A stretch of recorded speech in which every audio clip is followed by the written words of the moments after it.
मसीह यीशु के जिंदा और मुकद्दस नाम में आप सबकी सलामती हो। खुदा के जिंदा कलाम में से खरूज की किताब उसका 15 बाब और उसकी 26 आयत पर हम गौर करेंगे कि खुदावंद हमें क्या सिखाना चाहता है, हमें क्या बताना चाहता है।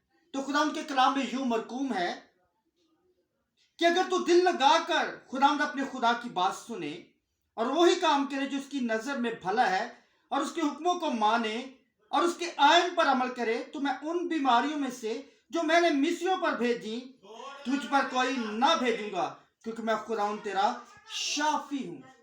खुदावंद के जिंदा कलाम का पढ़ा, सुना, समझा और कबूल किया जाना हम सब के लिए बाइस बरकत हो। आमीन, हालेलुया। जी, ये वो शरीयत की किताब है जो खुदा के बंदा मर्द मूसा ने लिखी। यानी जब कौम बनी इसराइल का खरूज हुआ, यानी इनखला हुआ, यानी उसने मुल्क मिस्र से रिहाई पाई, उस वक्त यह किताब लिखी गई।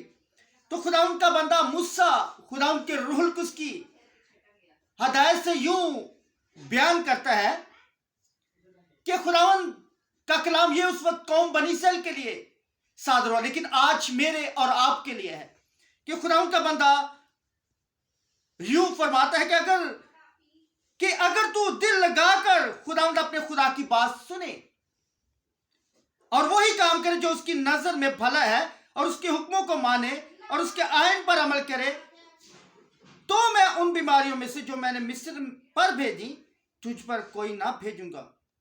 तो देखिए क्या कवानीन है। खुदा ने कहा कि पहला हुक्म क्या है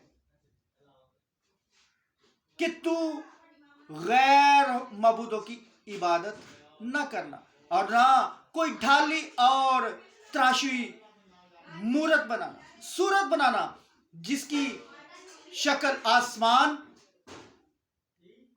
पर या जमीन पर किसी के मानिंद हो। तो इसलिए मेरे अजीजों, आज हमने गौर करनी है कि आया हम खुदा के अहकामात पर अमल कर रहे हैं। जैसे खुदा ने कहा कि तू अगर दिल लगाकर मेरे हुक्मों को माने तो जो आफतें, जो बीमारियां, जो वबाएं मैंने मुल्क मिस्र पर भेजी तुम पर ना भेजूंगा। लेकिन आज गौर देखिए क्यों हमारी जिंदगियों में, हमारे खानदानों में, हमारे घरानों में बीमारी है, परेशानी है, मुश्किलात है, वबा है, क्योंकि हम खुदा उनके हुक्मों पर अमल नहीं करते। तो मेरे अजीजों, आज हमें खुदा के जिंदा कलाम पर अमल करने की जरूरत है, उसे पढ़ने की जरूरत है, क्योंकि खुदावंद कहता है कि मैं तुम्हारा खुदावंद खुदा शाफी खुदा हूं। देखिए हमारे घरों में गुर्बत है, परेशानी है, मुश्किलात है। क्यों है? क्योंकि हम खुदा के अहकामात पर अमल नहीं करते, हम उसके वफादार नहीं है, हम उसके ताबेदार नहीं है। तो देखिए दाऊद की तरह हमें मूसा की तरह, एलिया की तरह, अलीशा की तरह, यशायाह, यिर्मयाह की तरह वफादार होने की जरूरत है। तो फिर खुदावंद हमें बरकत देगा, क्योंकि खुदावंद कहता है मैं तुम्हारा खुदावंद खुदा शाफी खुदा हूं। तो मेरे अजीजों, आज हमें खुदावंद के जिंदा कलाम को पढ़ने की जरूरत है, उस पर अमल करने की जरूरत है, क्योंकि खुदावंद हमारा शाफी खुदा है, जो शिफा का मंबा है, जो कादर मुतलक है, जो कुदरत और कुव्वत से भरा है, जो मौजज़ात का खुदा है, नामुमकिनात का खुदा है। अगर हम आज बीमारी से, परेशानी से, मुश्किलात से, लाचारी से, गुर्बत से रिहाई पाना चाहते हैं, तो खुदा के जिंदा कलाम को पढ़ना शुरू कीजिए, उसके अहकामात पर अमल करना शुरू कीजिए, क्योंकि खुदा चल जाने वाला है और हर एक के काम के मुआफ़िक़ देने के लिए अजर उसके पास है। वो अल्फ़ा और ओमेगा है, वो इब्तिदा और इंतहा है, अव्वल और आखिर है। खुदा इस कलाम के सिलसिले से आप सबको बरकत बख्शे। आमीन।